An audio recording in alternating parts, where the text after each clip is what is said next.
20 years ago, I wrote something in a blog that's been haunting me ever since. I asked, how many times do we wish for another chance? To blot out past mistakes, to undo things we shouldn't have done, to start something new. And I concluded, there is no perfect day, time, or occasion to start afresh. But here's what gnaws at me 2 decades and 20 New Years later.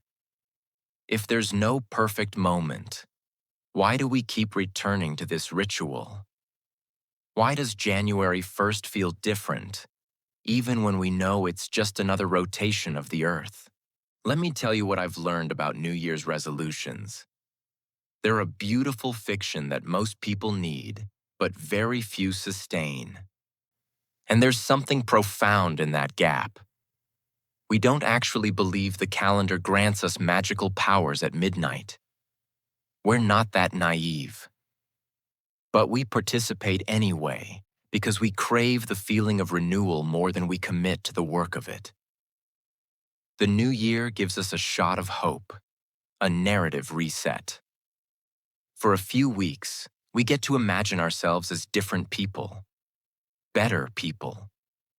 The person who goes to the gym, the person who writes that novel, the person who finally gets their life together.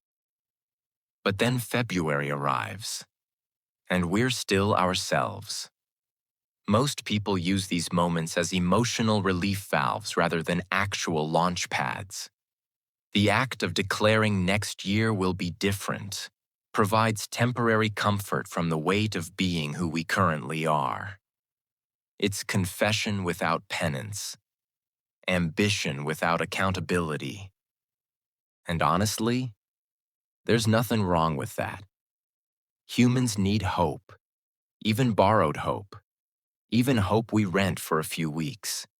These collective fictions keep the idea of transformation alive in our culture, even when individual attempts fail. But here's where it gets interesting from a metaphysical perspective. Spiritual traditions around the world speak of auspicious days. In Hinduism, there's the concept of muhurat, certain moments when the quality of time itself shifts, when cosmic alignments favor certain actions. Buddhism has holy days. Islam has sacred months. These aren't arbitrary like our Gregorian New Year. They're rooted in something deeper: planetary positions, lunar cycles, energetic alignments that traditions claim have real significance. So which is it? Is there objective power in certain moments? Or does the power come from belief itself? Maybe both.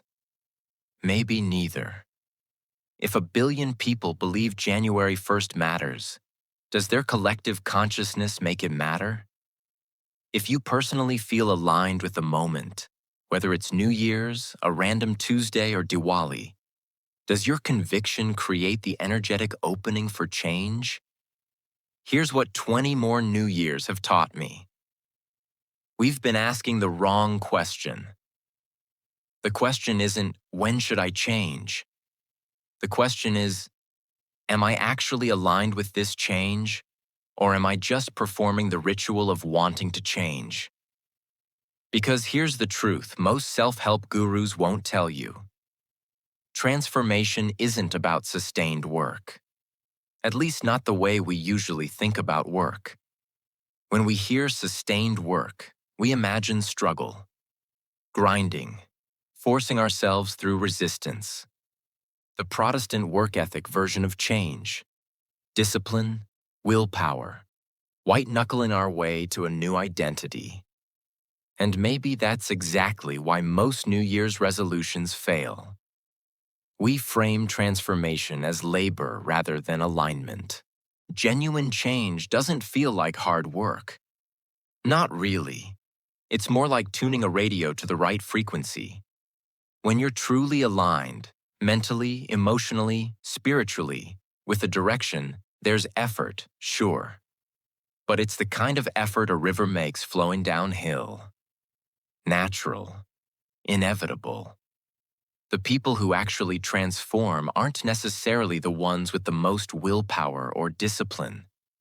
They're the ones who reached a point where the old way of being became impossible to sustain. The alignment shifted. They didn't force change. They finally stopped resisting it. Think about someone who quit smoking after years of trying. Not because they finally had enough willpower, but because one day they woke up and realized they weren't a smoker anymore. The identity shifted. The behavior followed. That's not work. That's alignment. So what does this mean for New Year's resolutions? For auspicious days? For all our rituals of renewal? It means this: stop waiting for the perfect moment, but also stop forcing yourself through misalignment. The calendar doesn't grant you power. The cosmic alignment doesn't do the work for you. But these moments, whether you choose January 1st or any other day, can serve as checkpoints, opportunities to get honest with yourself. Am I truly ready for this change? Or am I just in love with the idea of change? Have I reached the point where staying the same is more uncomfortable than transforming? Or am I still performing readiness while clinging to the familiar? The auspicious moment only matters if it coincides with genuine alignment. 20 years ago, I said there's no perfect day to start afresh. I was right, but I was also missing something. There's no perfect day. But there are moments when you're finally ready. When the internal alignment makes change feel less like work and more like inevitability. When you stop trying to become someone else and start allowing yourself to be who you're already becoming. That moment might coincide with New Year's. It might not. But ultimately, it comes down to how you feel about it. Not how the calendar feels. Not how the cosmos aligns. How you feel. Because the only truly auspicious moment is the one where you stop resisting your own transformation. So ask yourself, is this a beautiful fiction you need for emotional relief? Or is this the moment you're actually aligned? Only you can answer that. And the answer changes everything. New year for a new start? Really? Yeah, really. But only if you're ready.